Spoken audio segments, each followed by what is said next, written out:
Sign to it. It's a verbal voice. Yeah. It didn't get everything right. Sugar free revenue. It said like. If nothing else. It's not what I said. He was 8 months old. You like that? I don't care for At least now you can use your phone. It does, yeah. My phone was not. See, I'm the opposite. With the Rockstar, I can taste it. Do you put syrup in your oven? You do? What kind? Blackberry or passion fruit or green apple, something like that. Not. Anything in that family. Usually go to like We're talking about important stuff. the chef's store place and buy the balls. What kind of flavoring do you like in your drinks? We have an opening. Right now. Yeah. Wetlands and All right. Indeed. They're the best we've had just never quite made it. openings in quite some time. Thank you. Because that was one of those. Right over here, Chelsea put it out in the middle there. I didn't mean that. I think it's because it's a lower quality.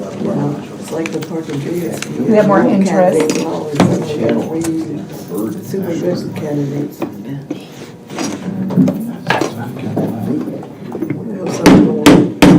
Good evening and welcome to the Creswell City Council work session, November 27, 2023.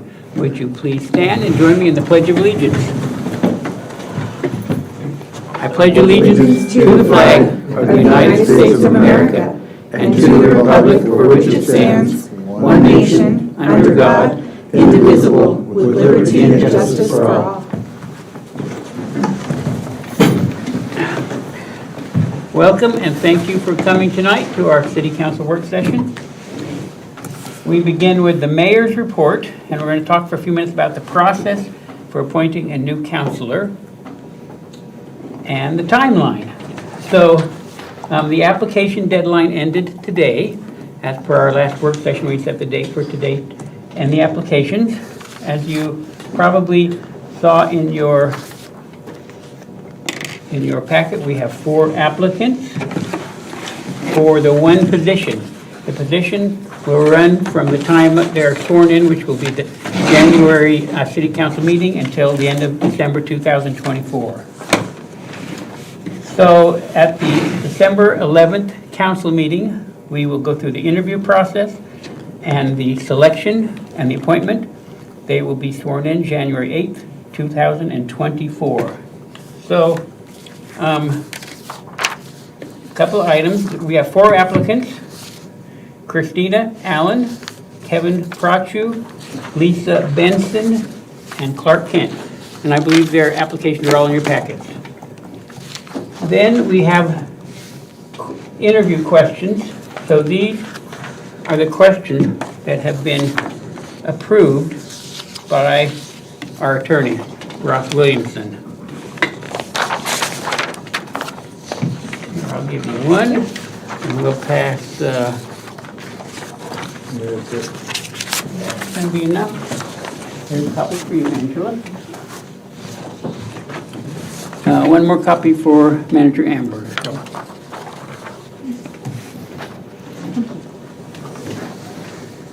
So in terms of process, that's what we want to talk about. I believe that you all got the response from our attorney that was dated Tuesday, October 24th, on his question on how we do this. And he said, I'm just going to read this section, under Section 22 of the Charter, a vacancy on the council is filled by a majority vote of the remaining council members. In other words, anyone on the council can make a motion, including the mayor, to fill the vacant position. And as we have 6 councilors, it will require 4 votes to appoint a new councilor. So we're going to talk about it. I'm going to make a suggestion, and then we're going to talk about how we proceed. We will begin the council meeting on the 12th, following the opening. I've written a note down here. On the 11th, excuse me.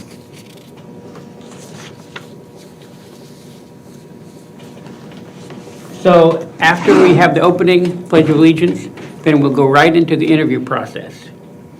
And we have 4 applicants. What we have done in the past when we have multiple applicants is that we sequester them in the side room. and have them in one at a time. Then each counselor, as there's 5 counselors, 5 questions, each counselor will ask one of the questions. And each candidate will get all the same questions. And so one will come in, will be interviewed, then they'll leave, the next one will come in, and we'll do that till we've interviewed all 4. Then that will end the interview process. Then later on in the meeting, when we get down to council action items, is when we will actually have the vote. And so I would recommend that we do this like we do when we elect a council president, that I would open the floor for nominations, and councilors would nominate from amongst the 4. And then when all the nominations have come in, then we would close the floor for nominations, and then we would vote in the order that they were nominated. And it requires a majority vote of 4 to select one. So then we get to the question of process. And my recommendation would be that every councilor, you get 1 vote. And it takes 4 to get elected. So on the first go-around, will we elect someone? Well, that'll be up to the council. If we elect 2 with 3 votes, then we could continue with those 2. And when we get to the election time, first of all, I'm going to open it up for the council just to discuss the 4 nominees before we do the nominations. So we've got 4 people who have applied. I'll open up the floor for council for discussion of the applicants. You can talk about strengths in particular candidates. You can, advocate for the particular one you think is the best candidate. Then when we have the discussion, then we'll open up the floor for nominations. We'll receive the nominations. Then we'll close the nominations. Then we would proceed to vote. And I'd recommend we vote in order of the nominations as they were nominated. And then we'll see what happens. And the council will select by a majority vote. And then once the selection is made, then as mayor, I will announce the appointment. And then that person will be sworn in January. So those are my thoughts on process. And as Ross pointed out in his email, exactly how we do it, we have a lot of latitude in that. It has to be done by a majority vote of the council. Other than that, we have a lot of latitude in how we, work the process. So, council members, input on how we do this. Thoughts that you might have? Nick? Maybe a question or comment. So when you're saying after we nominate, then we're going to vote. So are we going to discuss in front of everyone in the camera? Or are we going to do that sequestered in the other room? Or We have to do that publicly. Okay. Make sure.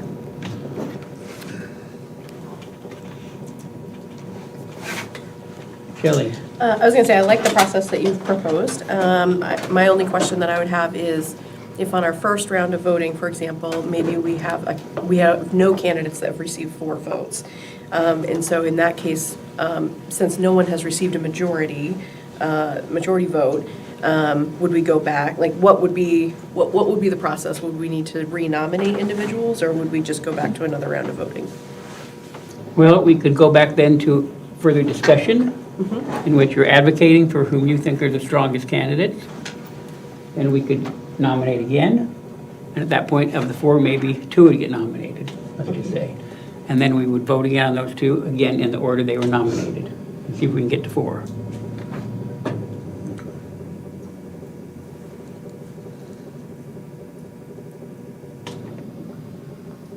Any other thoughts? If not, I'll take it that you're in agreement with that process. Stacy? I like this process better. I think that it incorporates more of, I think, what the intent of our charter was, at least the way I interpret it, so I appreciate it. Thank you. Yeah, I like it better too. Well, I was glad for the clarification from Ross. So, okay, so you have the question and the applications, and I think that covers this item. Just one other additional question. Will these questions be posted in the December meeting agenda packet? Yes. Can you make a note of that, Angela? because you now have the questions as well. These questions will be in our packet, so we'll all have them. Plus, I have contacted all 4 of the nominees to give them the timeline and the process, and I will now be giving them the questions as well, so they have the questions in advance. Okay? Stacy? This is for you, actually. Is it possible that we, in our summary minutes this time, can have a little more detail surrounding the process and how we're doing it, so that when we look back, if we have to look back in future years, if this comes about, we have some guidance? Yeah, that's actually, Angela will Okay. take care of that, but that's a good suggestion. Thank you. Okay. So then, 2 other items that were not listed. One is I wanted to give you an update on the IMRF. We had quite a good discussion of that, and our representative from Sanapak was here with us at our last meeting. On November 2nd, Manager Amberg and I went into Eugene and met with Dan Hurley, who is his official title is Director, Lane County Public Works. We met with Dan, we met with Commissioner Heather Buck, who's the West Lane County Commissioner. We met with another individual whose name I don't remember, but he also works he has a long name, he also works in the Public Works. And I thought I would just give you a brief summary of that meeting. So in attendance was the Oak Ridge City Administrator, the Coburg City Administrator, and Mayor, and Cottage Grove Mayor. Oak Ridge and Coburg were there online. So Mayor Soulsby from Cottage Grove was there, I was there, Manager Amber was there. We had representatives from Sanapak, and I think a couple other of the haulers as well. So we had drafted a letter from our city council, and at some point in the meeting, as we kind of went around and different ones of us shared our concerns, I stated for our city, I said, here's the letter, I gave a copy of it to Dan, and I asked to make sure it went to Commissioner Buck as well. And so what I wanted to reiterate was, the 3 things I brought out were priorities. Because the county commissioner board has been talking a lot about what are their priorities. And at least some of the commissioners have made it pretty clear the IMRF is top priority for right now. I stated that for the city of Creswell, we did not believe that was our top priority. That for us, the top priority would be the leachate line of the 4 priorities that have been talked about. And I stated every day, they're telling us that upwards of 10 tanker trucks go from the dump into Springfield, I believe, for processing, and that if there was ever an accident of any one of those tanker trucks, it could present huge health impacts, and the communities that would feel it most are Pleasant Hill, Goshen, and Creswell. And so for us, that's a top priority. Plus, that leachate line is critical to us because we have the possibility of connecting our own wastewater to that at some point in the maybe not too distant future. So I simply said that was much higher priority for Creswell. Second, I said I commended the county for wanting to increase their diversion rate, but I also pointed out, and it's pointed out several times in some of the more recent documents, and if you followed, Register Guard had a big article on it, the Creswell Chronicle did as well recently, and their information says this would be the most technologically advanced waste processing facility in the country. And I pointed that out to them, and Dan said, no, that's a misspelling, it should be county. But in the articles in the Chronicle, in the article in the Register Guard, and in this 2023 update, it states right at the beginning in like the second sentence, the most advanced in the country. It's a big deal typo. Well, yeah, That's significant. and it's been out there enough to where I don't think it's a typo, Stacy. Oh, well, I mean, I wasn't going to say that out loud, Mayor. Yep. So I said, while this is commendable, we're paying an awful lot of money to be the best in the country. And is that really the priority right now? And so I just said it wasn't the priority for us. And third, I talked about the cost. And I said I thought it was a little bit disingenuous that they were continually talking about the low cost to residential users, but not talking much about the high cost to businesses, to the nonprofits. We've all seen the numbers, and those numbers were again reported in the paper. The numbers to some of the businesses are very, very high, and to some of the nonprofits, large ones, tremendously high. And so I thought it was a little bit disingenuous that you continually talk about the residential users, it's only going to be $2 a year several years later, when the numbers for others, and all that gets passed down to the residential. But it puts a huge burden on business sector, on nonprofits. And so I wanted to make that point. And then Manager Amber spoke very eloquently and pointed out some other things from the city of Creswell. So I thought we made a very good presentation on behalf of the city. So where are we at right now? Tomorrow, the county commissioners will be presented with the final contract. And then the following Tuesday, the 5th, they're set to vote. I'm not personally planning to go in tomorrow. I'm toying with the idea of going in the following Tuesday for the vote. And at this point, I don't particularly know that our voice will be heard anymore than it has been. But I do think that among the 5 commissioners, there is genuine concern whether this is the priority for right now. So anyways, that was my report. If you have any comments to make, please feel free to do that. But I just wanted to kind of give you a summary of where we were at as a city. Stacy. Thank you, both. I appreciate that. I appreciate you representing us well, so encapsulating kind of how we feel about it, and I think how a lot of people feel about it, so thank you.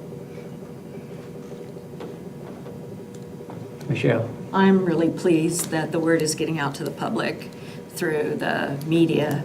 I think it's something that everyone should know about because it's going to have a big impact on our region. And I just don't think it was out there enough prior. So I'm glad it's getting more coverage. Thank you. You're welcome. Thank you, Michelle. Okay, the third item I had, which was not on, but just a reminder of the Creswell Winter Lights Parade. So a couple of you have said, yes, I'm going to walk, and I registered us to walk in the parade. It is December 9, so it's prior to our next meeting, so I wanted to just reminder. We should be gathering at the Creswell Middle School in the parking area by approximately 4:30 for that. And they have lots of rules, 10 of them in fact. But the only one I'll mention is candy should be handed out by people walking next to the sidewalks. So if you're walking in the middle of the parade, like I normally do, they don't want you to throw candy. So if you have candy you want to pass it out, you need to veer to the sidewalk. And all entrants must, capital letters, include lights in their display. So I just bought some inexpensive lights, hung around my neck, but you can do that up as much as you want, but have some kind of lights on you, okay? So that's on the 9th, 4:30 we'll gather. Okay, so now we move on to committee report. First, Administration and Finance. Alonzo. Just last and final reminder, this December 11th, we will be having our executive session to evaluate Manager Amber, her job performance, and just encourage you all to get your forms turned in. That's it. By December 1st. By December 1st, yes, sir. And those need to go to Grace Yes. or Angela. Will Grace be here this week? Grace will be back. Okay. Okay, That's all I got. all right. Public safety is Tammy, so I'm guessing the committee has not been meeting. I don't think there's any active charge. So we go to Transportation and Public Works, Shelley. We have no committee report. Okay, Parks and Trees Advisory, Norma. Tomorrow is the meeting, Okay, so I can't report in the future. okay, very good. Airport Commission, No report tonight, Mayor? wowee. LCOG, no report. Woo. Shelley, Lane Act. Well, I've always got a report for later. So we actually met for the first time in person, kind of like on a regular schedule. So Florence was a special, like we're going to be all out there together. But we're back on the schedule now to be meeting back in person as much as possible, knowing that not everyone can meet all the time, or meet in person all the time, just because Lane Act is so large. It's literally the whole Lane County, and so we'll have some folks that are up like 126, or folks out that are out kind of like in Siuslaw, that it's very difficult to travel to Springfield, and so there is hybrid options so that they're still certainly involved in those meetings. But that was exciting to sit around the table again and kind of be sitting next to people and have those conversations in person. So that was exciting. So we did have that together. We did get a presentation around the Oregon Intercity Bus and Passenger Rail Service. And so we talked a little bit about kind of all of the rail service possibilities even to get like from coast to coast. And then one of the things that we did talk about, and I specifically asked the question about, is, so let's talk about rural communities and how we're serving rural communities and how they would be able to realistically take the bus to get to where it is that they need to go, because our rural communities are they're underserved by our mass transit. And so so I got when I asked the question, kind of like yep, that's an opportunity that we have to address, and so I'd love to partner with you on it. So I'll probably reach out to that individual and see how it is that we might be able to partner to bring more light to the needs of our rural communities. So I'll keep that conversation going. We talked very briefly about our Lane Act member and area priority needs, and how we're gonna organize that for the Oregon Transportation Commission. So essentially, of all of the needs that we have for all of our communities within Lane County, what are the highest priorities? And we talked about this in October, and we've talked about this over the summer as well. So, like for example, if our highest priority need is addressing the jog, which it is, then how do we make sure that we're advocating for that?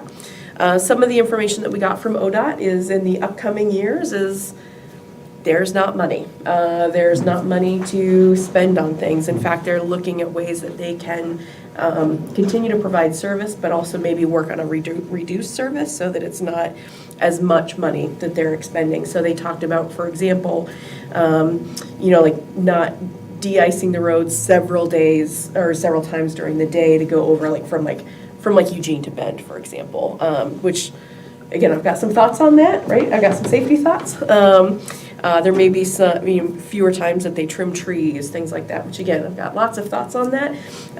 But mostly I just wanted to kind of intake the information of it's going to be lean times. What I'm hearing is from ODOT, so there may not be a lot of funding available to support like new initiatives and do new things. So some more on that to come, but I wanted to share that piece of information for you.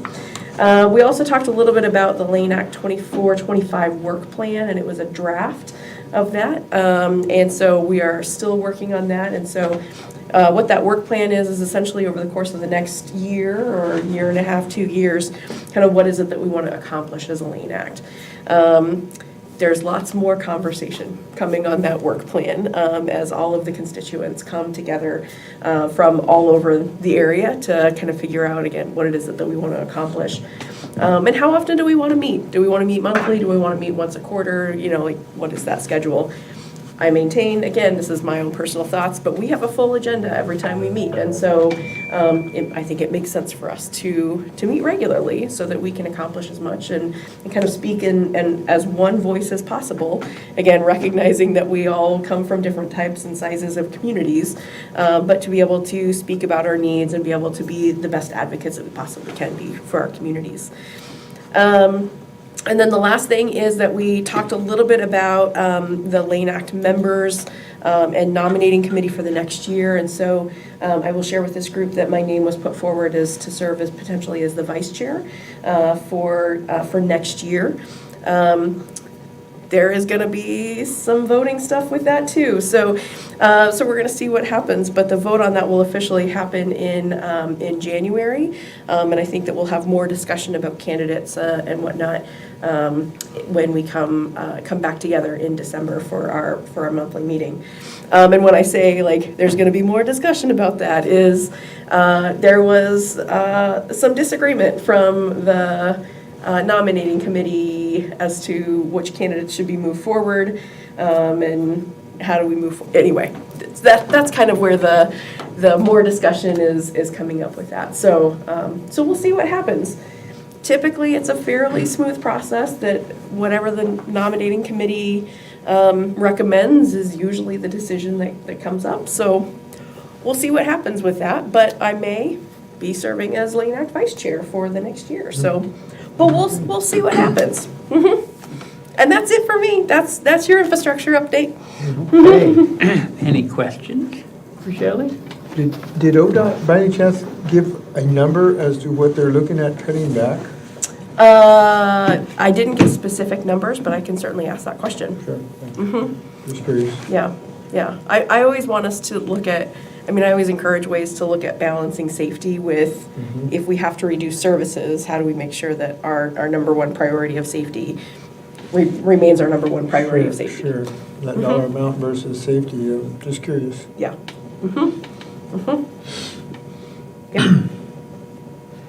So I have two questions.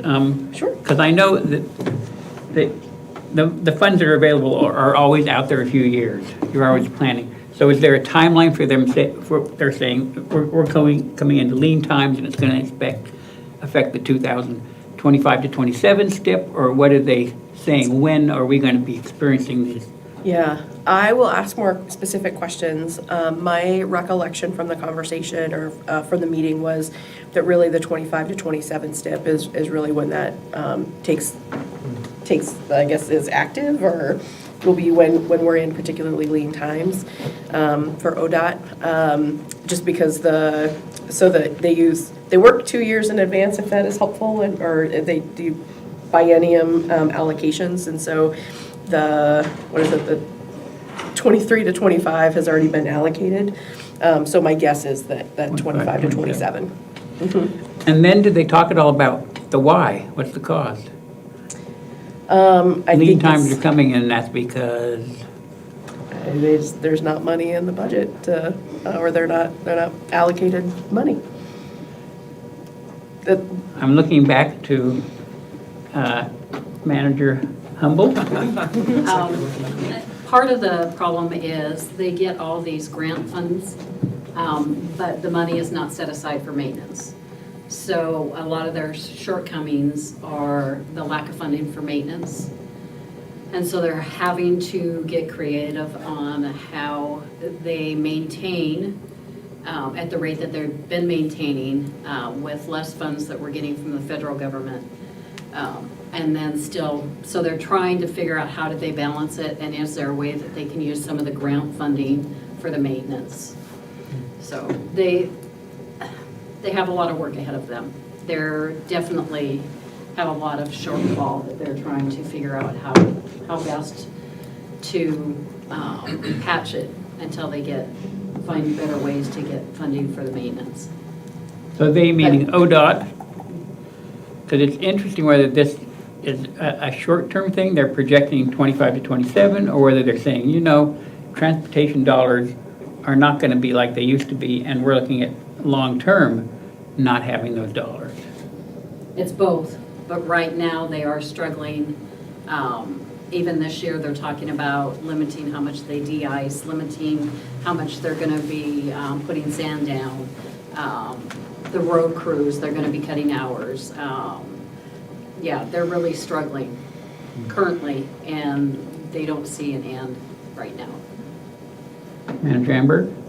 In the past, roads used to be funded through ONC money. So, ONC. yeah, that's the money that was from managing the forest. So federal ONC money, it's called. I don't know why. But that money used to go into infrastructure and specifically roads. Some of the best roads in the country, in Oregon, were put down with those dollars. Well, those dollars went away. And so they've been trying to find another stopgap funding mechanism.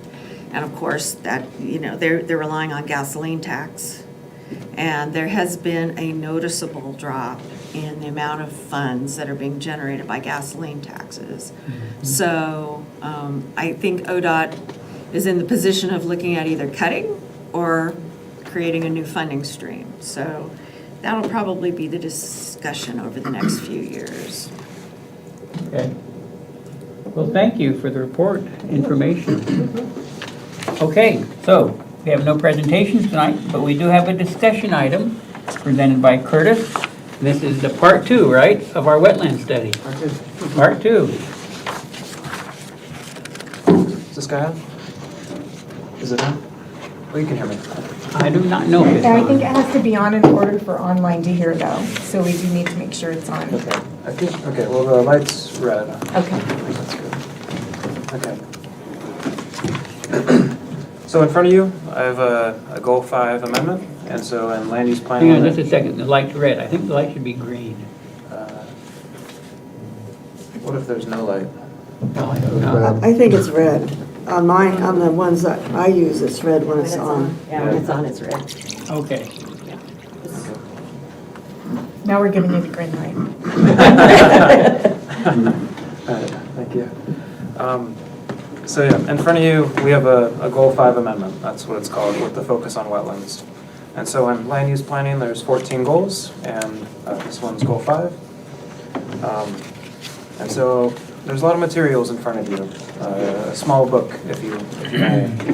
And I think it might be wise to skip to the end and go backwards as necessary and kind of see what the outcomes look like for Creswell. I didn't get that book. Oh, it's like a book. Some of It's you. big. Oh, you're talking about the, Oh, okay. yeah. I thought maybe something else got passed out, and I apologize. So some of you have hard copies and the rest of you have it online. And so I think a helpful way to start is to go to page 4 of the memo. And so that, you should see a map. And in the map, there's a pink layer, and that's Creswell's, I'll wait till it looks like Alonzo. This is figure 2, Figure 2. hydraulic soils map. Page 4 of 4, it's probably page 4 of your PDF. Okay. It's at the very Should be the very beginning, very beginning. And I have a copy too, if you need it. Or you can share. 4 of 4? Right there. There you go. There's the pink. And so it's pink or probably a lighter shade of gray. And so that's our hydric soils. There's a lot of hydric soils in the Willamette Valley. We're a river basin after all. And right now, under Creswell's wetland code, under section 2.10, all this land is protected. You are not allowed to build on these properties without a hardship variance.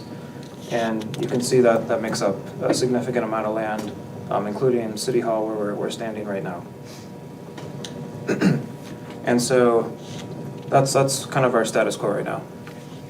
And so now let's go to the end of the book to Exhibit G. And on your PDFs, I believe that'll be the 7th last page. And for the hard copies, that should be your 2nd to last material.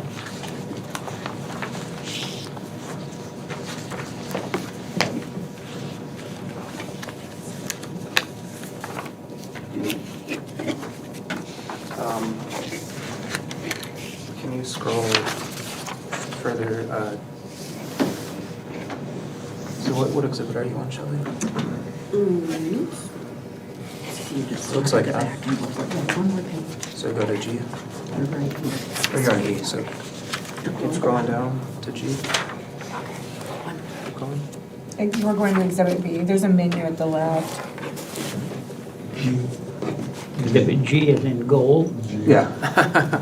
Oh, he said G? G. Okay. Oh, that's cool, you can scroll through it. Not for G. Let's see. Keep scrolling down, shall I? Okay, there it is. And then, so what page on the PDF? So it's page 111 of 116. Thank you.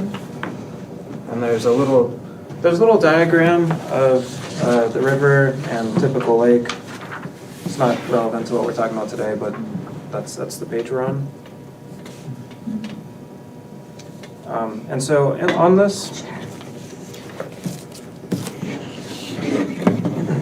so in the development code, this is the part that I use every day. This is what most people think about when they talk to planners. And on this page, it says this overlay zone also includes wetlands, including those on so it's scratched out, the statewide wetlands inventory, national wetland inventory, water and soils as listed as hydric soils. And so one of the key amendments in this Goal 5 update is changing this to the local wetlands inventory. And so that way, we're updating our wetland protection zone to go from the all-encompassing hydric soils to just being the significant wetlands as they're mapped as the local wetlands inventory. And that's kind of step one. And then step two is, I'm not a wetlands expert, but I know that all significant wetlands aren't created equal. Some of the wetlands in Creswell are low-lying grounds on old agricultural fields, and then some are really lush with old trees and have little critters. And it doesn't, just as a concept, it doesn't necessarily make sense to apply the same code to both of these two groups of wetlands. And then beyond that, if they're two identical wetlands, there's a wetland along 5th Street on Harvey Road that is surrounded by road, water, sewer, and so the opportunity cost of protecting this wetland is really quite high. And as a planner and as a city, we have to make the highest and best use of all the properties that are within our urban growth boundary. And so that's kind of the two concepts of, if we're gonna protect a wetland, it better be pretty valuable. And in order to do so, it's not that easy. Kind of option one for the city is to protect all wetlands. That's called a Safe Harbor Act. And then option two is the one that we chose. It's called a ESEE analysis. And the ESEE, it stands for Economic, Social, Environment, and Energy Analysis. It sounds like easy because it's not very easy. I think the wetlands, sorry. The wetlands guys, they have a sense of humor. I think it's funny. I've been looking at this for a long time. It's funny. And so, yeah, the wetlands have protection with the state and federal government. And so if you're going to come up with some sort of analysis, there's a lot of rules that it has to follow, there's a structure that it has to fit in. And so that's kind of that's why the ESEE that we have is a little confusing. They talk a lot about conflicting use. What is the use that's conflicting with this wetland? And so in this instance, we're looking at residential uses. So kind of balancing economic benefit with housing people and kind of trying to weigh which one is more important. And so we looked at the wetlands, we looked at how close they are to our infrastructure services, we tried to figure out which ones are more likely to be buildable. We spoke with every single landowner that has wetlands on their property, and we picked out a couple wetlands like, hey, these wetlands really should be catered towards residential units. And so in order for developers to do so, they have to pay into the system called a mitigation bank. If you remove a wetland, you have to pay into a bank, and then that money goes somewhere else. So it's like a kind of cap and trade system. And one of the items we discovered was that our only mitigation bank for these developers is in Eugene. And so you have a developer who's paying a lot of money to remove their wetland, and it goes into an environment that doesn't even affect our water basin. And so kind of one of the policies that were coming out of this is to encourage our own local mitigation bank. And there's a couple of examples of location, but it's an important idea to kind of keep the money in Creswell, keep our environmental benefits within Creswell. And then so within that, we're also gonna use the study to affect our buildable lands inventory. We're thinking that about, of the wetlands that we're gonna deem as buildable, 50% of them will actually be built on. And we're only calling 50% buildable because there's still a really extensive process. Even if the city says we actually want these to be built on, there's still an extensive process at the state and federal level that DSL, DEQ, and the Corps of Engineers make you go through. And so in our audience today, we have Mr. Barrett, and if you want to chat or speak for a moment, I'd love for you to do so.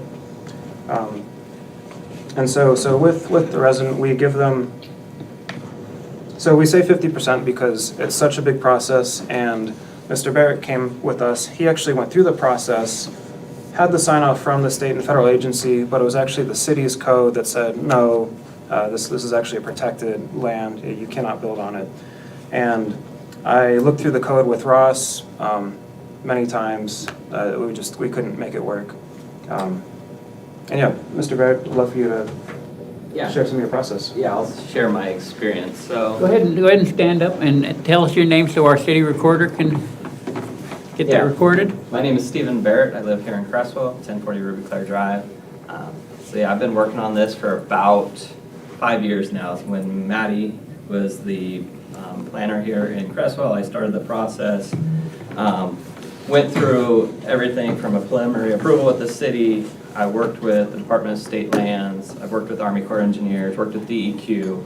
I had a wetland consultant come out and do the delineation on my property. Went through that whole process. Long story short, it's not an easy process. I'm 5 years into this and tens of thousands of dollars just to get through all those hoops. Because they have a lot of restrictions, a lot of rules, everything else. So like Curtis had mentioned, I've gone through all these processes, gone through all the reviews, met their criteria, gotten through where they issued permits, paid for the mitigation bank, all those things, and then ultimately ran into the final roadblock of the city's current code, limiting, not allowing me to go that next step of building, residential housing. So they have a lot of protections in place, even though my wetlands are considered minimal value as far as the Department of State Lands looks at them, and little to no function. Even the proposed development, they have all these rules in place. When you do build, they want to minimize the footprint of your structure because they're looking at, how much dirt are you disturbing, how's the water going to be handled, all kinds of rules on how you have to filter that water back out, and all those sorts of things. They even go to the extent of contacting the tribes and all these other entities as they're going through these processes to see if there's any other impacts as you're going through their whole thing. So yeah, that's kind of my process and what I've experienced, and why I'm here and have interest in this, to help myself or other people that have what they would consider low quality wetlands to be able to develop residential housing on those. Yeah. You got any questions for me?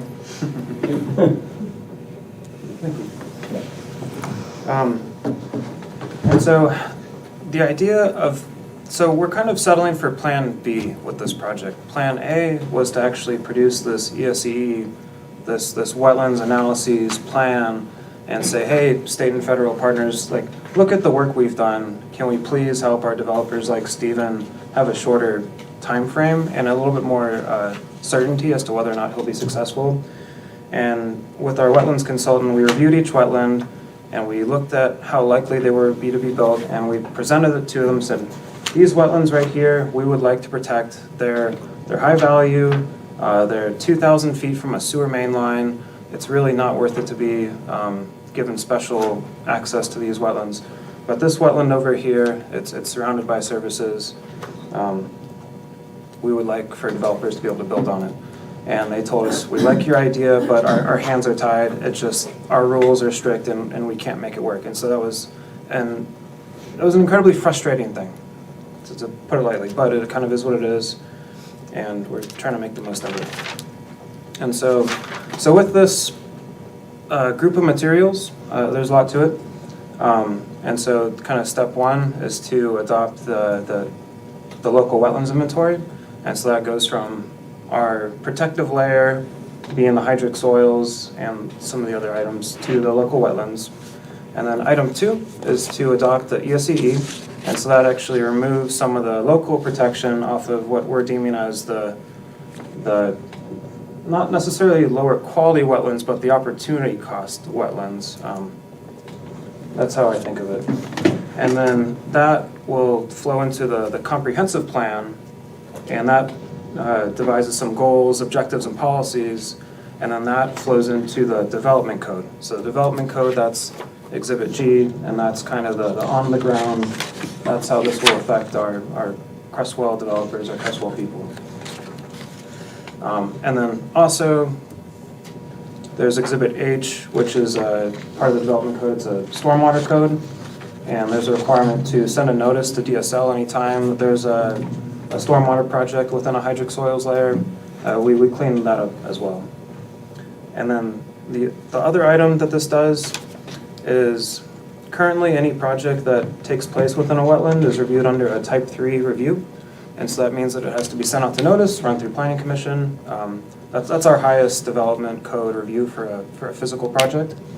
And this code, we said that the process will be the same as it would be if it was in the underlying zone. So like a single family house that's on a wetland, that's a Type 1 procedure.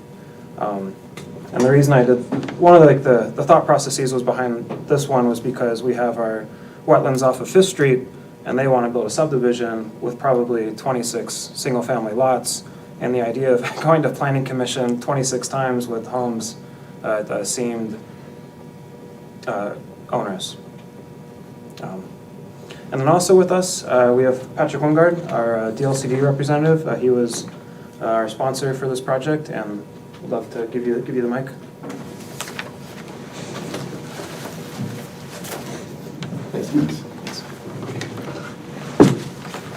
Thank you, Curtis. Good evening. I'm Patrick Wingard. I'm with Department of Land Conservation Development. I'm your regional representative at 1715 Franklin Boulevard in Eugene. I actually live in Springfield. It's really great to be here. This is a culmination of a long process that began with Maddie Phillips reaching out to me at the department, informing me in 2019 of the city's need to look at its urban growth boundary. That at that time Maddie was concerned, and as your staff now continues these concerns about the potential lack of a 20-year supply of buildable land inside your urban growth boundary. Your staff is doing those analyses, and Curtis has provided you some insight into why this project is important, or why it's been elevated to you all as the governing body, the City Council of Creswell. You can thank the state of Oregon for the book, the novel of information in front of you. The genesis for this project was actually housing production. You received a $35,000 grant from the state of Oregon that was from the 2019 legislative session focused on housing. And what we did at the staff level, at the regional rep level, is we began to ask questions about what are the impediments to developing housing beyond, you know, the normal stuff. It's unaffordable. It's tough to get loans on multifamily. There's a whole bunch of stuff out there that has sort of driven the market to a predominance of single-family detached zone dwellings. And Creswell is similar to pretty much every other city in Oregon. You have a large area of general residential zone or low-density residential zone that over the years has been built in single-family detached dwellings.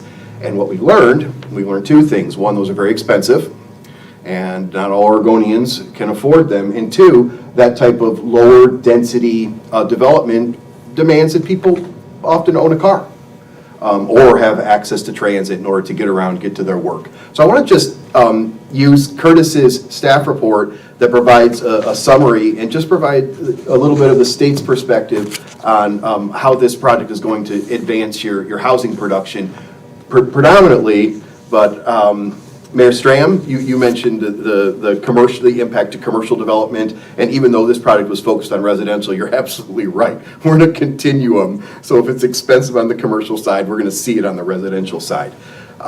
First and foremost, and Maddie Phillips and I talked about this in 2019, your current wetland code identifies any property that has a hydric soil denominator on it to be part of your wetland overlay zone. Whew, that's tough. That's like your whole city.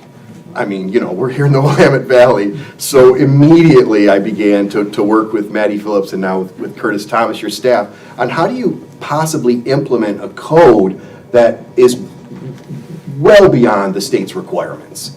Knowing Creswell, I mean, I earned my stripes on the North Coast, city of Warrenton, very similar to you all, very busy, population 5,000, full service city, you know, at the act all the time, you know, doing our part to advance the economic initiatives of the city.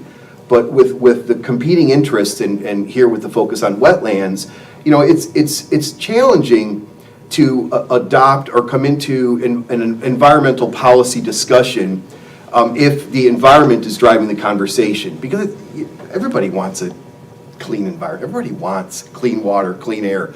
But your points you've already made earlier in this session are really important.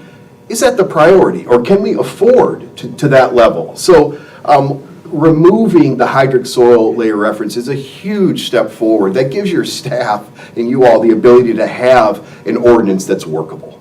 Because right now, your ordinance is in tough shape in regard to how you can actually check every box that ordinance expects you to check. Good luck with that. And that ordinance preceded Maddie Phillips. And I could never really get from Maddie, and probably you too, Michelle, because we worked on the coast together years ago, so I think it precedes you as well.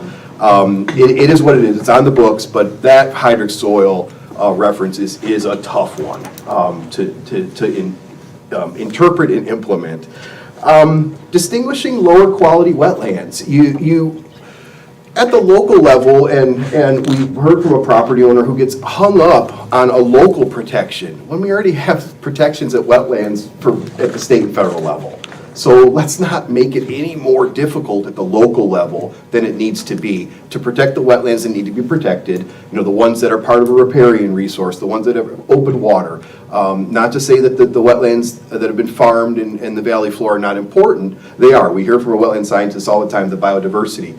But we have to balance the needs of the economy, balance the needs of housing for people with the environment. And I would offer that under Goal 5, I think our cities in Oregon have had a difficult time finding that balance. And we've heard it from the governor's office, we've heard it from our Housing Production Advisory Council that, you know, we really need to unlock wetlands, geologic, flooding, other constraints that are there and have to be acknowledged. But in the case of wetlands, I think I would offer that we can provide a smoother ramp for property owners to gain entitlements for projects that are needed, particularly housing. The mitigation bank policies. This is a really interesting one. I've been a planner in Oregon 20 plus years, and in my experience, just like I think every other city planner, perhaps maybe not in our largest metro area, Eugene and Portland maybe are an exception or outlier here, but we hand off wetland mitigation to somebody that, in this case, has developed a great Amazon prairie wetland plan. But as Curtis points out, as your staff points out, is that really benefiting Creswell? Is that really bringing value to your development when the developer is really offsetting, or I really like, much better than your ESCE joke, Curtis, I really like your opportunity cost wetland reference. And I'm going to bring that back to the office because I think that really captures the difference between a significant and non-significant wetland. I try to avoid those terms because somebody in the room, I'm sure, feels like all wetlands are significant. And why would we call them non-significant? And conversely, there's probably somebody in the room that feels like, how could you possibly think that wetland is significant when you can't even see it, when it's a farm field or whatnot. So I really like how you frame that, Curtis, and the opportunity cost wetland. Like, what is the cost to the community if we leapfrog this wetland and have to extend utilities further, which is more expensive. And the last point, the last part of this ordinance that's before you today, I guess not the ordinance, but the lead up to it, is the buildability, your buildable lands inventory. Creswell, you are a growing city. I feel fairly confident in making this statement that you are ready for an urban growth boundary amendment, an expansion. There's some public facilities, as you know, there's a lot of things that have to fall in line in order to have a successful urban growth boundary amendment. You're doing that legwork right now. And one of the things that's important for the city to get right, and we really haven't gotten this right yet, is to to quantify how much of these wetlands are going to be built. Because our rules, frustratingly, will force cities to identify your lower quality wetlands as being 100% buildable. Well, a term like opportunity cost wetland that's starting to gain some headway is the term phantom capacity. And we feel regional reps, staff that have been practitioners, been working in and around development and wetlands, understand this concept of phantom capacity. The state might say, or the rules may indicate that, unless these wetlands have full local protections, which means you can't do anything on them without getting a hardship variance and going through some type of process. Short of that, these wetlands are considered completely buildable, 100% buildable. And we know that's not the case. I mean, we know that's not the case with property owners who have wetlands on their property. You have to mitigate. You have to go through, very stringent permit processes, which force you or expect you to avoid those wetlands and minimize your impacts to the wetlands. So it never really set well with me as a planner and now at the state level that cities would adopt a buildable land inventory, have all these non-significant or opportunity cost wetlands that are purportedly 100% buildable. Well, what does that do to your supply of buildable land? It really diminishes it. And so do you really have a 20-year supply of buildable land if you have all this phantom capacity, as we're calling it, built into these wetlands of lower quality that still have state and federal protections? I would offer to you that those wetlands are not going to develop at 100%. And so I think Curtis is right. We're providing guidance to cities at this point to use 50% as a marker. The city of Albany did it a couple of years ago in their buildable land inventory. It's probably the largest city that's done it. Their urban growth boundary is so large that they didn't need to rely upon that finding to build an urban growth boundary amendment like you all will down the road. I mean, you're well on your way to having the puzzle pieces in place. So again, I just want to summarize, because this is good work. Removing the hydric soil layer, super important so you can have an ordinance that works. Distinguishing lower quality wetlands from higher quality so you don't have to protect everything. So when somebody has the lower quality wetland, they can go straight to the state and feds to start their wetland permit process. Your wetland mitigation bank, I think that's really astute. That's really savvy. I hope you can get there. Maybe we can get you some grant dollars to help continue to work with the environmental community, the wetland scientists, to identify suitable lands in or near your urban growth boundary for a prospective mitigation bank, and then try to get you some professional guidance on how to maybe stand something like that up. How do you design it? How do you make it pay for itself? And then lastly, this phantom capacity, this buildable lands inventory issue that you're going to address as part of this ordinance. It's really good work. I really enjoy working with Curtis. I mean, you probably know we stole Maddie from you. Maddie is a DLCD staff now. She's our infrastructure specialist. So just know that you've got a friend in the department. I saw Maddie today at a meeting, and we're going to continue to make sure that we're rowing in the same direction that you all are to make sure your economic opportunities, and in this case your housing production, is not unnecessarily stymied by rules that require you to hire a consultant, to write a book, to justify making the changes. Well, good work on you, you've done that, but really I would offer this is just like the starting point for you. Get yourself a good wetland ordinance on the book, one that your staff can actually use with property owners with some success and semblance of intuition, because right now some of these codes do tend to be counterintuitive because they are so complicated that you're oftentimes forced to just rely upon the state and federal rules and just hand that to your property owner and say, well, it's the state and feds. You've got a really good code in front of you. I went through it kind of tooth and nail. I was trying to find chinks in the armor. All right, how could somebody get confused? You've got a pretty good code. They're all different. Every city and county has a different Goal 5 interpretation or the way that they execute. You've got a solid ordinance in front of you.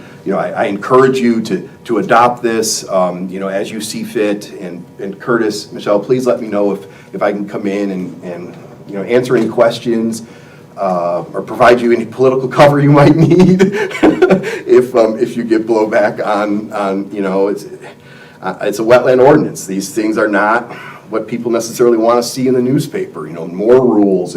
But this is actually the opposite. This is actually streamlining some of the things that you're doing and putting you in a better place than you are currently to produce housing. So again, I'm Patrick, and I'm happy to answer questions. Stacy? Could you explain the need for a mitigation bank in general? Yeah, it's state and federal law.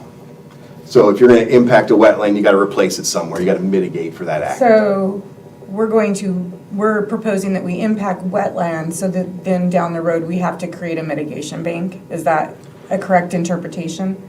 You could create a mitigation bank, or you could rely upon ones that are already out. Right, so we're just moving the problem. We're just replacing it, yeah. Okay. If we replace, so we take one wetland, we need to replace it with another, basically, is it one for one? So what's One to the one, what's the sometimes benefit of 3 doing to that? 1, Sometimes 10 to 1. You're lucky if you're 1 to 1, honestly. I'm sorry. Counselor. What's the benefit of eliminating a wetland if in fact we have to mitigate it to eliminate it? What's the benefit? Would you please? Thanks, Michelle. Well, one of the things is, like in this case, we have a housing development that went in, and there's a gap because there's this wetlands that really isn't functioning very much as a wetlands. It's just called wet. And so what we want to do is we want to take that wetlands and put it in a significant one, into one that really exists, like maybe over at Garden Lake Park. And say, okay, well, we're going to protect this part of Garden Lake Park, and we're going to allow that development to fill in the gap. So that's kind of what happens. Does that make sense? Mm-hmm. Yeah. Can we recreate our own wetlands, or do we have to expand on the wetlands that we currently have? In that same Well, sense? that's something we're trying to figure out right now, is how to develop our own wetlands bank. So we are investing it in Creswell and not in Eugene, or, in the county.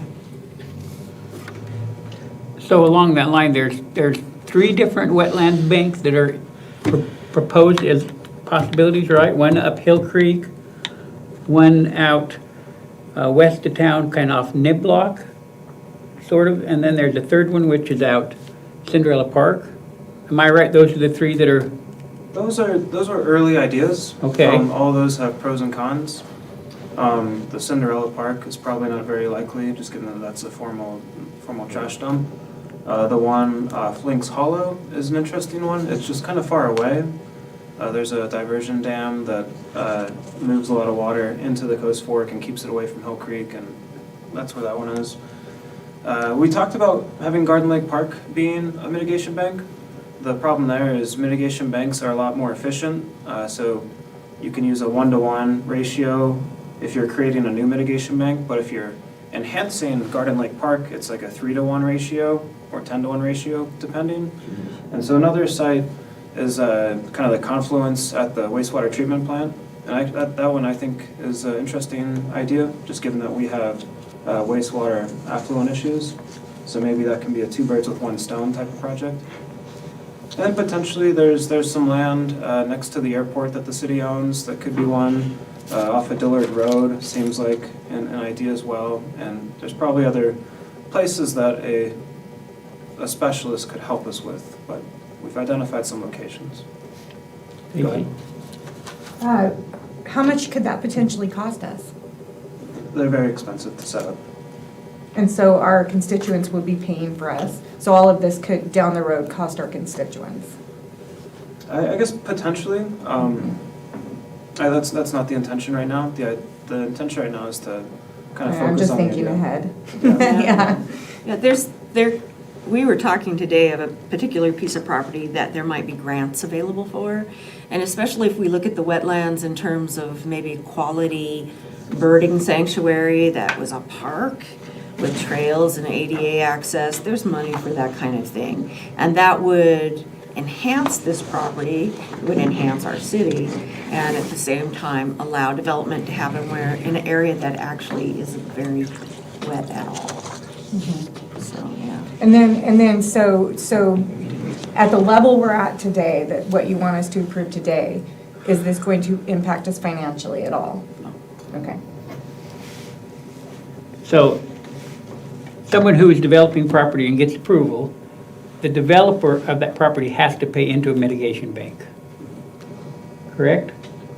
If I'm gonna develop my property and I get all the approval, I have to, and I'm gonna eliminate wetlands on my property, then I have to pay into a mitigation bank? Or the city pays into a mitigation bank? The developer. The developer. And so currently, that money's going to West Eugene, because that's the nearest one.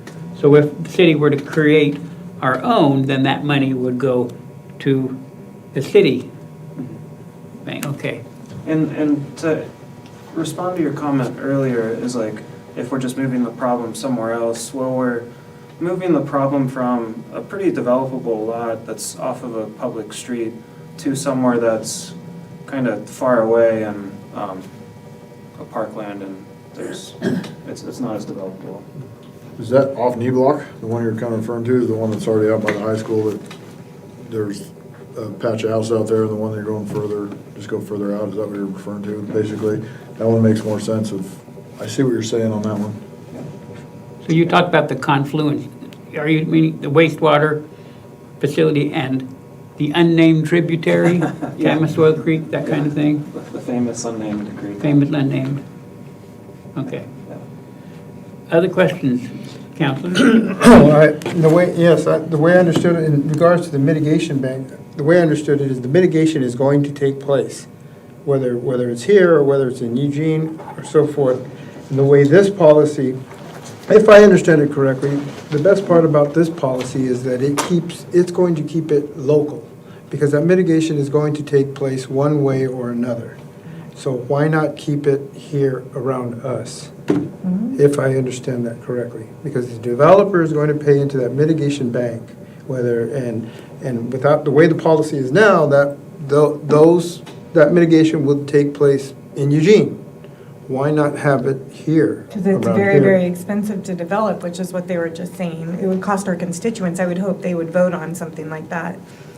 Well, if a developer is allowed to build, such as I understand what you're saying. I think that we're years from that discussion, though. it's going to take place, that mitigation. Anyway, the way I interpreted this this would allow that mitigation to be kept here local, rather than it just go away. It would be used to improve a wetland that already exists. And I mean, ideally, that would be, the concept is that you have a viable wetland that has ducks and frogs and all the wonderful aquatic creatures that exist. And you can take the money, and the money will be used to improve the wetland that already exists. So it adds value to our park system. It adds value to our trail system. It adds value to our community because there's just more green space. So a mitigation bank is a good thing. Right now, we don't have anything that's designated as a mitigation bank. And while developers will be contributing money to the mitigation bank, I wouldn't solely say that they're the only ones who are going to invest in it. We would look for grants. It's not necessarily that that the citizens of Creswell would be taxed for it, although if we were to buy property, obviously that would have to go on the ballot, and a bond or something would have to be done to purchase property. But the ideal situation is to find a piece of property that's already a functioning wetland and improve that biologically and culturally so that we can use it as a park as well as the animals that come and go.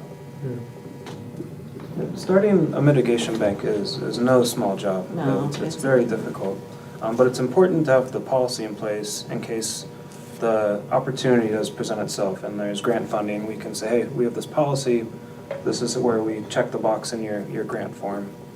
And so not all policies, you all know this, they're not going to be acted on the next day, next year, but it's like sometimes they're just there so that we can take advantage of an opportunity.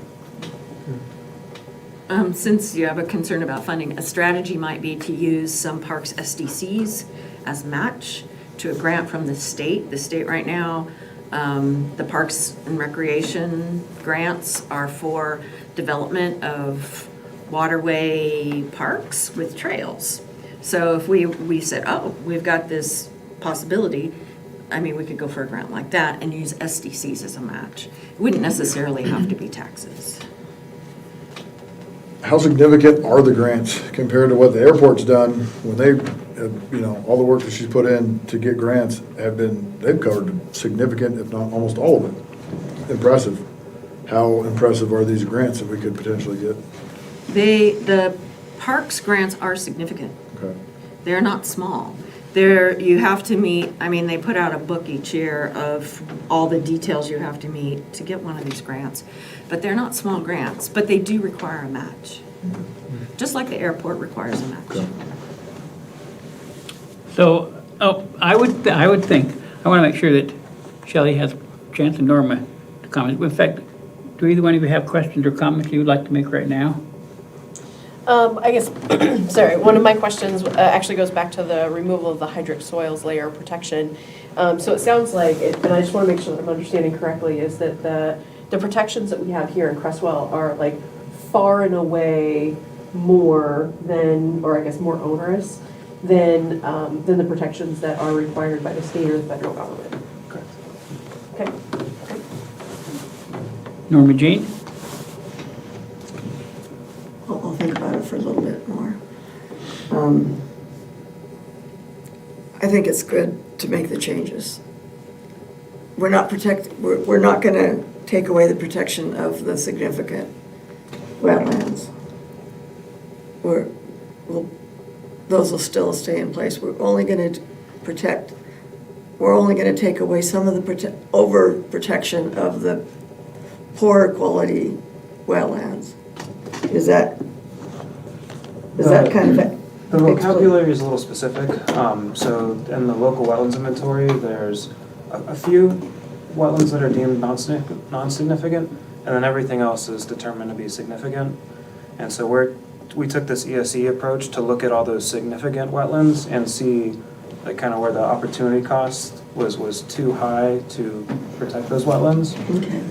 And so we refer to them as the relatively high quality wetlands and then the relatively low quality wetlands. And so we're protecting all the relatively high quality wetlands. And we went into a further analysis that I didn't really touch on. The largest, we have a 25-acre wetland. That one's huge. We protected that. That's important for flood control. We have these wetlands with trees and shrubs that are adjacent to I-5 and kind of have like a little sound and visual barrier for a neighborhood. We protected those. We have wetlands that are a part of what look like underground river systems. For example, the wetlands that flow through the high school, flow all the way north under Nyblock. Those are protected. But then the wetlands that are kind of individual and surrounded by infrastructure and neighborhoods, I guess they do provide economic benefit. They provide water cleaning services that even a really expensive stormwater facility probably couldn't do. But at the same time, we need housing. And so that's... So is the property owned primarily by private ownership, or state-owned, or federal-owned properties? You said 26 acres. Is that 26 acres belong to private parties? Yeah. It's the property is north of Martin Road. So if you drive past on I-5 in February, they're completely soaked. That's where the trucking school was for a long time.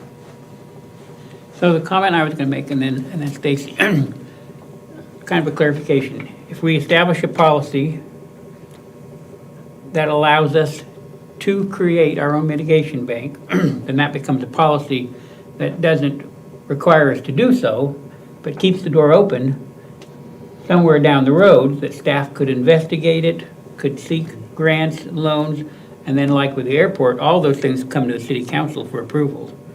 And especially if it becomes a budget item, that we say we'd like to do this and we're projecting next year a budget of such and such. So kind of back to your dollar question, the policy doesn't commit us to doing it, but it keeps the door open to a future action by the council. If the time is right, the grants are right, the monies are right, then those things come back to the council for, do we want to go in this direction? So that was just, that's the correct understanding of how the process goes forward? Okay.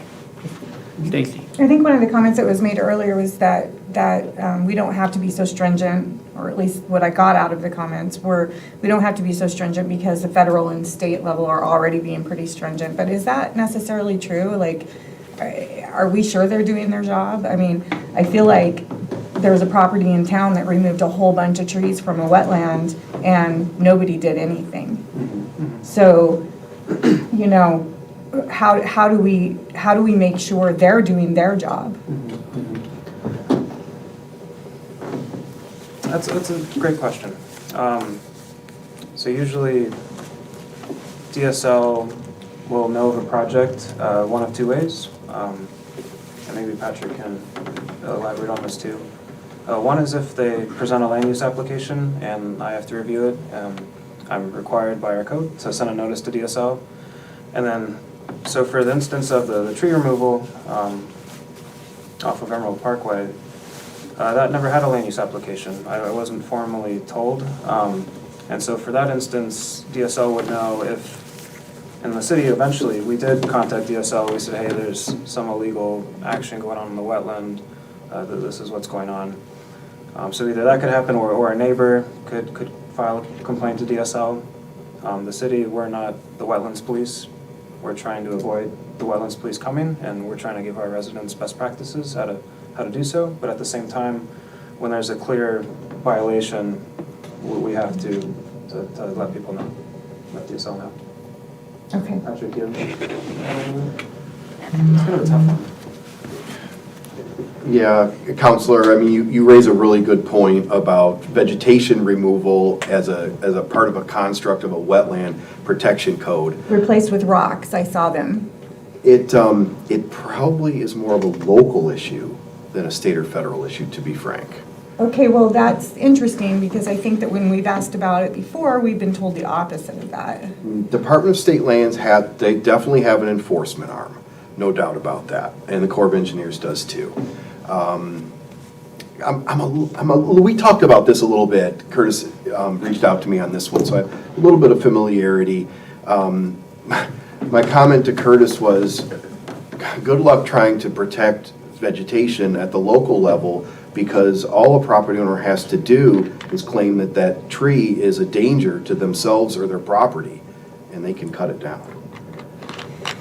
In my experience, we had specific trees, Sitka spruce, 18-inch in caliber at breast height, protected in the city of Warrenton.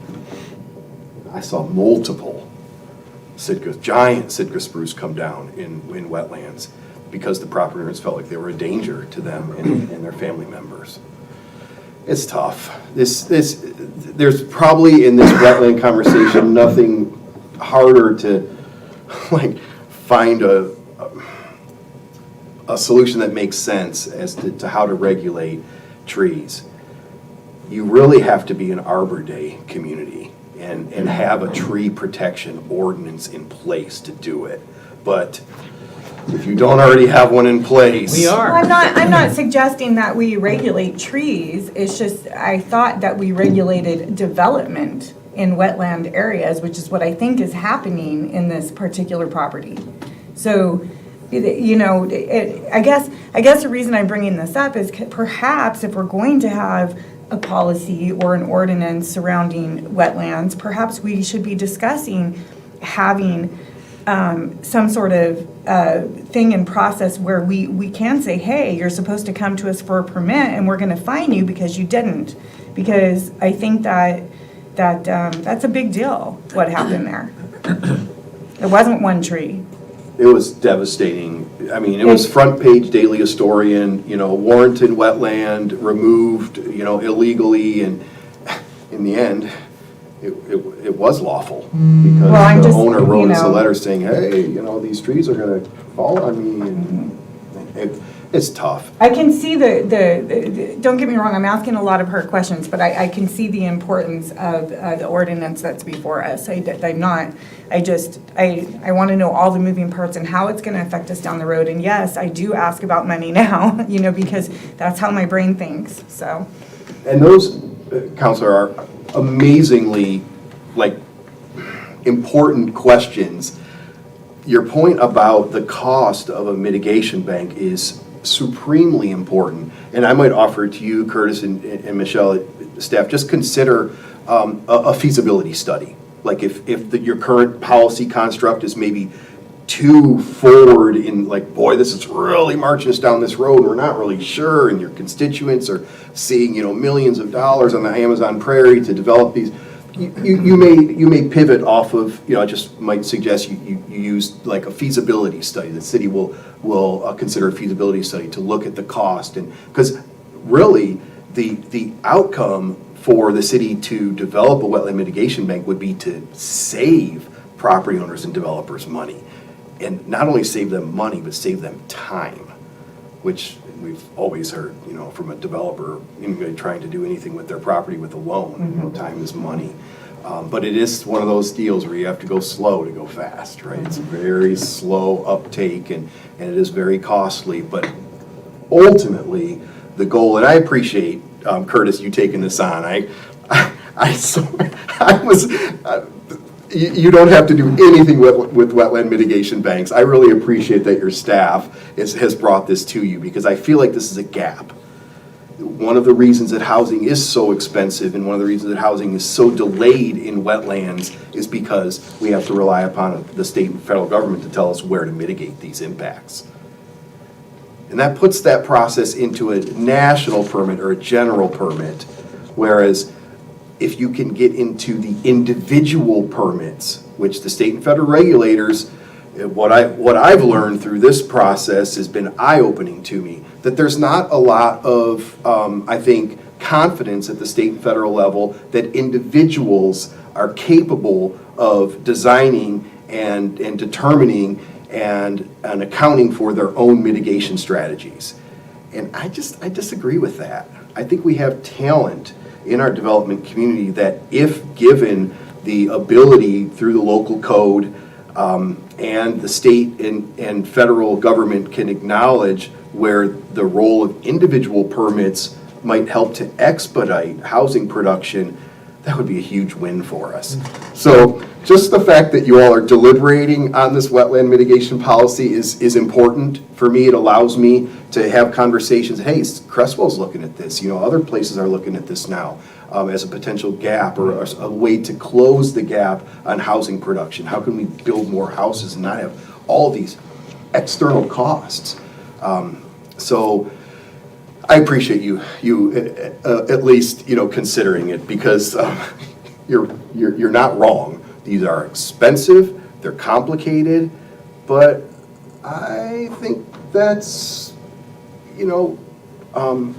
part of the reason why we haven't seen better outcomes at the local level, because we haven't, I think, at this level taken a grassroots approach to look at, say, housing production or economic development in general. What are the impediments? And then wetlands comes up, and how can we get at wetland policies a little differently?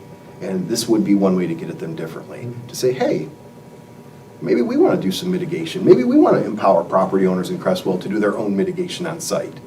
And it takes some work at the local level to sort of connect those dots. And connecting those dots is a lot more difficult than I ever realized. And I got that out of this project. So if you want to say, I am the guilty one that really recommended that the city consider this wetland mitigation bank policy.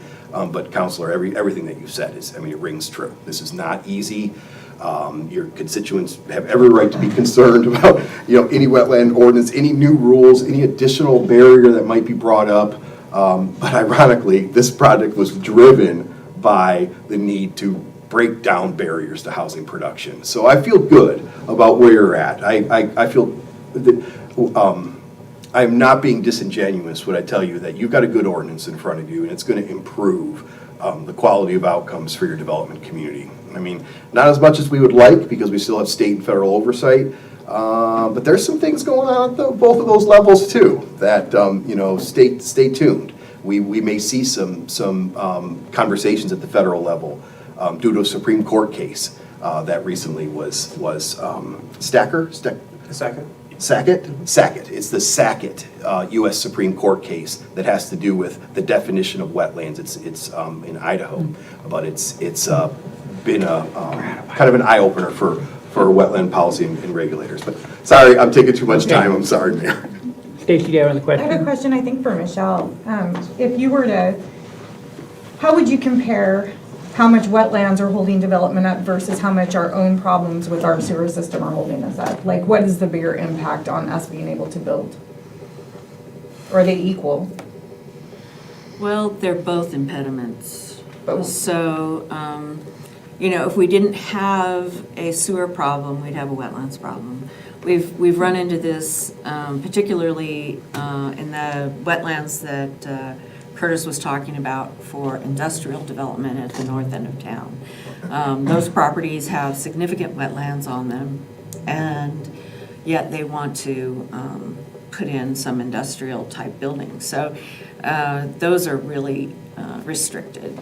But I think we do have areas in town that are currently restricted by wetlands that could be developed if we didn't have the problem with the sewer system. So they kind of go together. They're not mutually exclusive. And then everything that we would be, everything's defined as to what would be the qualifying wetlands already, right? So there could never be any cherry picking going on after the fact, some Bob comes along and says, well, come on, can't you just, and. Well, you have this map here that shows Right.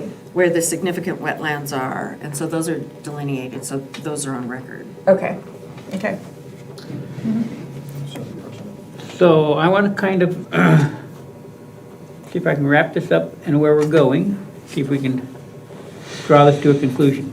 So on page 2 of the report you gave us, so here's what I'm seeing, Curtis. You're going to have to be the one to say yes, or no, don't understand that. We have the Planning Commission minutes, Exhibit A. Now I read at the bottom that in August, the Planning Commission decided on the recommendation.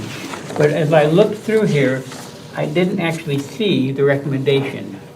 Do we have a Planning Commission recommendation? The recommendation is to adopt the ESE and the code updates.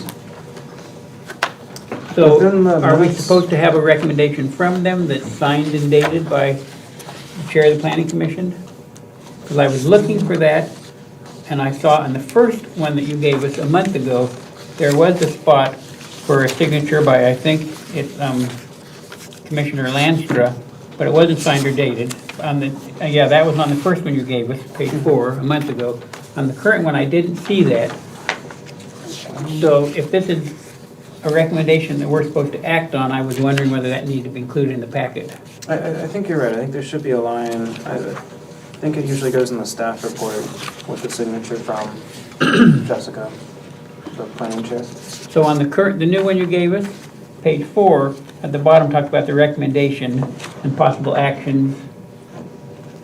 So that was my first question, whether there needs to be something in here that actually is an actual recommendation signed and dated from them that we act on.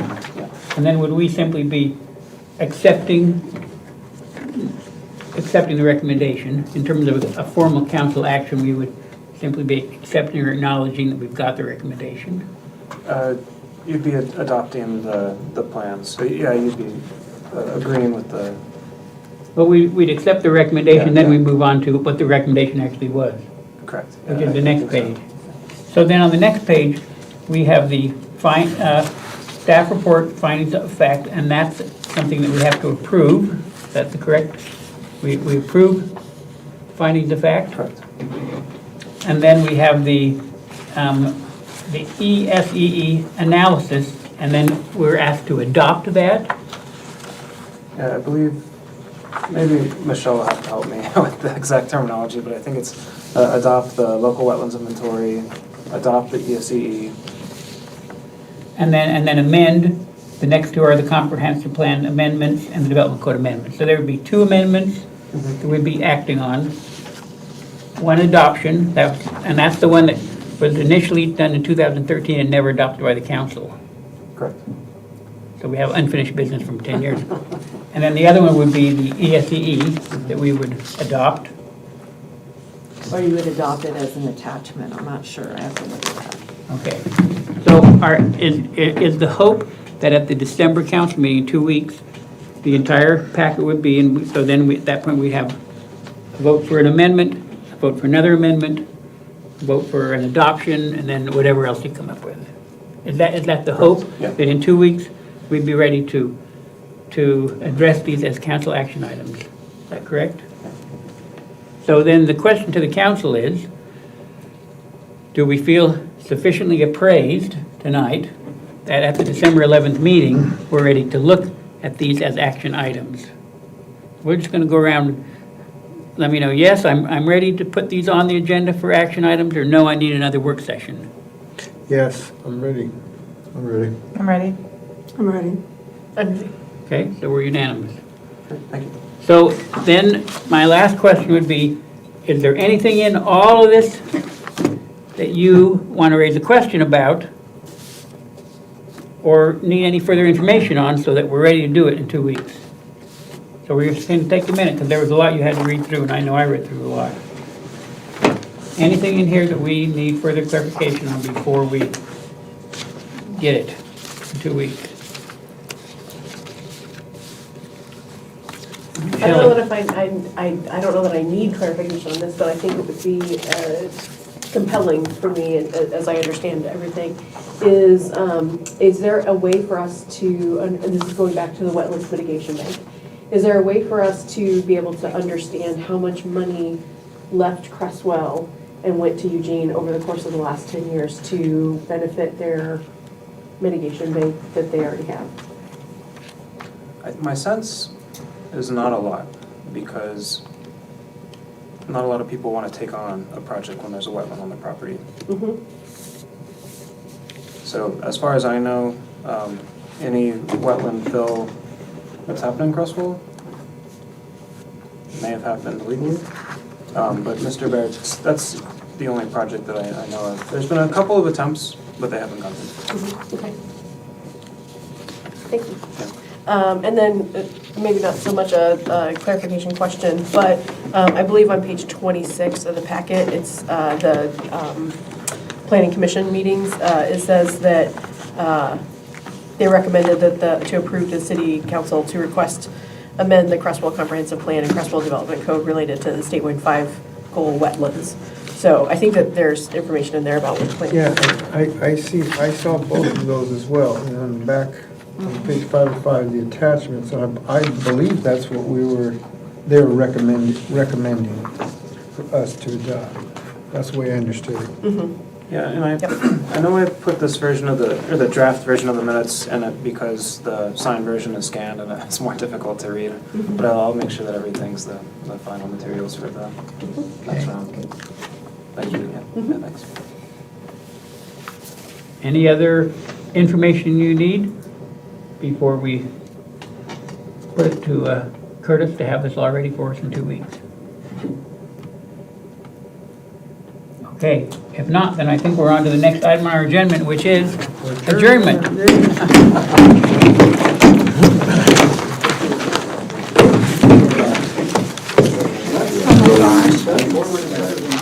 I just remembered I can't.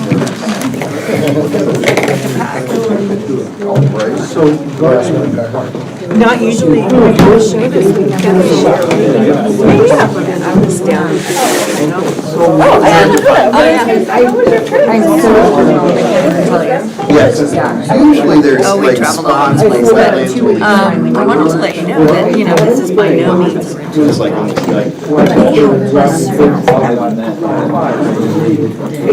You can get anywhere.